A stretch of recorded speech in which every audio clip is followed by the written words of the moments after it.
जब से खोजले रहनी ऐसन वीडियो मिल गईल। 2023 के एग्जाम में गर्दा मचैल न वो जैसन खोजले रहनी वैसन वीडियो मिल गईल। सभी डाउट क्लियर हो गईल न। प्यारे छात्रों, आप सभी को कॉन्सेप्ट का खजाना पर बहुत बहुत स्वागत है।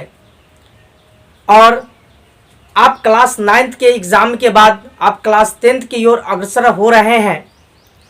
तो आपका जो 2023 में एग्ज़ाम होने वाला है, मैं उम्मीद करता हूं कि आप बिहार के टॉप 10 को जो लिस्ट आता है उसमें आपका नाम हो। मैं इसके लिए पूरी रणनीति के साथ आपके YouTube चैनल पर पूरा मेहनत करने का पूरा मैं प्रयास करता हूं। आपसे मेरा यही उम्मीद है कि हमारे साथ आप मिल करके, हमारे साथ आप जुड़ करके इस चैनल पर और एक एक क्वेश्चन का आप अच्छे तरह से एक्सप्लेनेशन देखें और एक एक चीज़ को समझने को बारीकी से प्रयास करें। तो दोस्तों, आज मैं आपको बताने वाला हूं वास्तविक संख्या। पहले तो आप ये जानिए कि वास्तविक संख्या है क्या, जिसको इंग्लिश में रियल नंबर कहते हैं। तो वास्तविक संख्या कहते हैं कि परिमेय और अपरिमेय संख्या के समूह को वास्तविक संख्या कहते हैं। वास्तविक संख्या किसको कहते हैं? परिमेय संख्या और अपरिमेय संख्या के समूह को वास्तविक संख्या कहते हैं। तो जरा देखिए इसका उदाहरण कि वास्तविक संख्या का उदाहरण क्या क्या हो सकता है। तो एग्जाम्पल में हम लोग देखते हैं कि अगर 0 भी पूछ दिया जाए तो 0 भी परिमेय संख्या है। अब कैसे है? क्योंकि एकरा बट्टा पर 1 छुपल है। अगर हम लिख दे 22/7 भी अगर लिख दे तो ये भी परिमेय संख्या है। अगर हम सोझे 2 लिख दें तो ये भी आपका परिमेय संख्या है। अगर हम अगर हम 3 कर दें तो बताइए कि √3 भीतरिया में से 3 निकलेगा? नहीं निकलेगा। तो नहीं निकलेगा तो अपरिमेय हुआ कि नहीं हुआ? तो बताइए कि अगर हम सोझे लिख देंगे √11, बताइए कि अपरिमेय है कि नहीं है? तो परिमेय संख्या और अपरिमेय संख्या के समूह को वास्तविक संख्या कहते हैं। सभी विद्यार्थियों को याद हो ही गया होगा। अब हम लोग और सब शब्दों को देखते हैं कि प्राकृत संख्या। प्राकृत संख्या क्या है?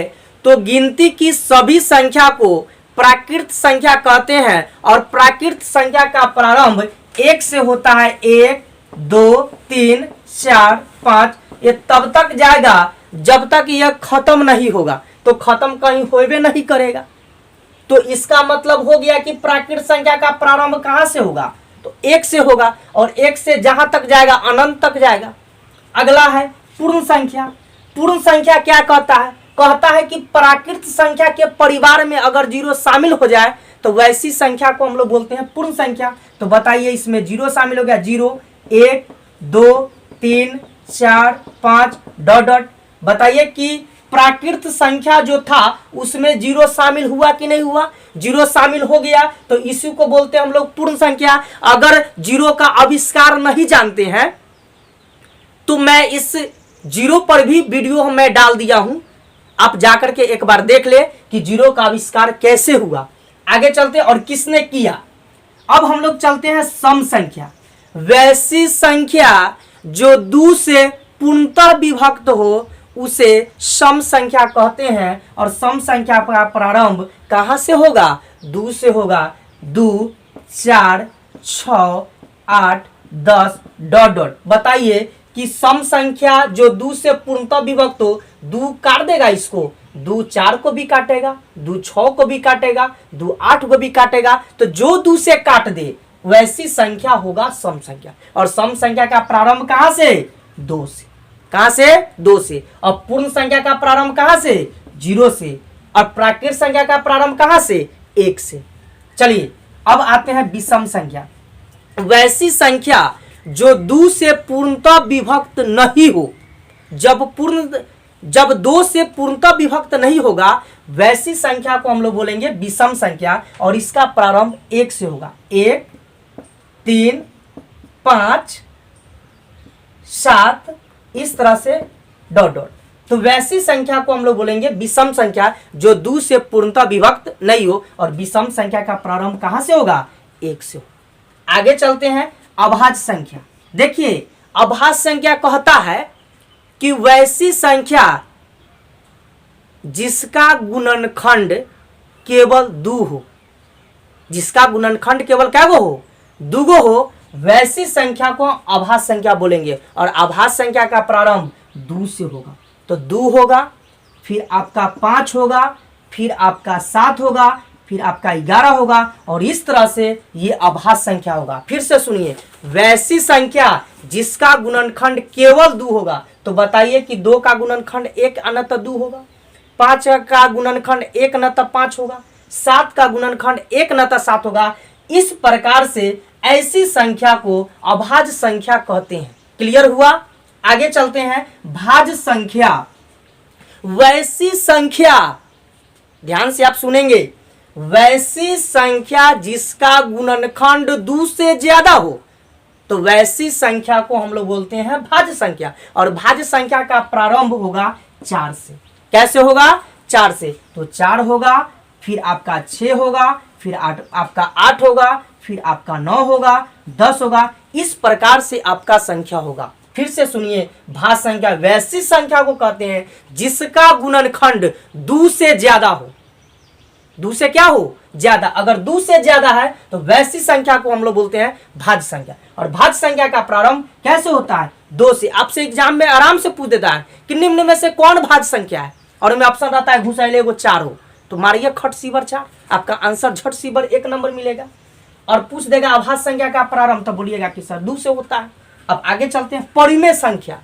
रे भाई, परिमेय संख्या तो एग्जाम में अबे करता है, इसमें टेंशन से नहीं लेना है।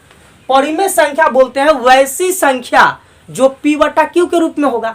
तो हम कोई लड़का के कहते हैं कि 0 एक परिमेय संख्या, तो घबरा जाता है कि सर 0 कैसे होगा। तो हम बताते हैं कि पूरा बट्टा पर अगर 1 सटा देंगे तब बताओ कि P/Q के रूप में हुआ कि नहीं, बताओ। तो P/Q के रूप में हो गया तो परिमेय संख्या है ही। या आपको हम पूछ देंगे कि 2 क्या है, तो 2 भी कहिएगा कि सर परिमेय संख्या, क्योंकि इसके भी बट्टा पर 1 सटा देंगे। अगर हम पूछ दें कि अगर बताइए कि 1/7 क्या है, तो ये भी परिमेय संख्या है। अगर हम पूछ दें कि टोपी में अगर हम 16 दे दे, रूट में 16, तो कहिएगा कि क्या होगा। तो जितना होशियार का आनंद स्टूडेंट है बोलेगा कि सर अपरिमेय ना होगा। लेकिन रे भाई, अपरिमेय है, ये परिमेय है, क्योंकि 16 का वर्गमूल बोलो तो कितना होगा? 4। तो बताओ कि देखने में लगता है टोपी लगेले है, लेकिन जब टोपी हटाता है ना तो परिमेय का रूप है। इसलिए √16 भी क्या है? एक परिमेय संख्या है। अब चलते हैं अब आगे अपरिमेय संख्या। तो अपरिमेय संख्या वैसी संख्या को कहते हैं जो P/Q के रूप में नहीं हो। जैसे अगर हम 7 भाई ने पूछ दे तो बताओ कि √7 परिमेय है कि अपरिमेय है। तो √7 क्या है? अपरिमेय संख्या है, क्योंकि √7 का वर्गमूल नहीं निकलेगा। तो जब नहीं निकलेगा और निकालबो कीजिएगा तो दशमलव पर जाएगा, तो दशमलव पर जाएगा तो अपरिमेय हो गया। तो देखिए √7 भी अपरिमेय है। चाहे हम कह दे 1/√7, ये भी अपरिमेय है। या आपको हम पूछ दे कि 7 में √2 दे देते, तो √2 दे दे, तो ये भी आपका अपरिमेय होगा। अगर हम पाई पूछ दे तो ये भी अपरिमेय है। एग्जाम में पूछता है कि पाई क्या है, परिमेय की अपरिमेय, तो पाई क्या है? अपरिमेय संख्या है। कौन सी संख्या है? अपरिमेय संख्या है। और सारे हम क्वेश्चन को परिमेय और अपरिमेय से समझते हैं। अगर आपसे पूछ दिया जाए कि √3 अब बटा में 2 क्या है, तो आप बोलेंगे कि सर अपरिमेय संख्या है, क्योंकि √3 नहीं ना निकाला, तो ये कैसी संख्या है? अपरिमेय संख्या, अपरिमेय संख्या है।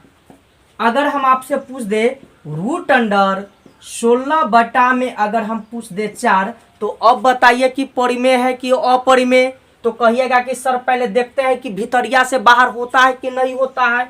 तो बताइए कि 16 का वर्गमूल कितना होगा, तो 4 होगा, और 4 का वर्गमूल कितना होगा, तो 2 होगा, 2 दूना 4, 2। बताइए कि परिमेय की अपरिमेय? परिमेय, दिखने में अपरिमेय लेकिन है परिमेय। अगला देख लेते हैं।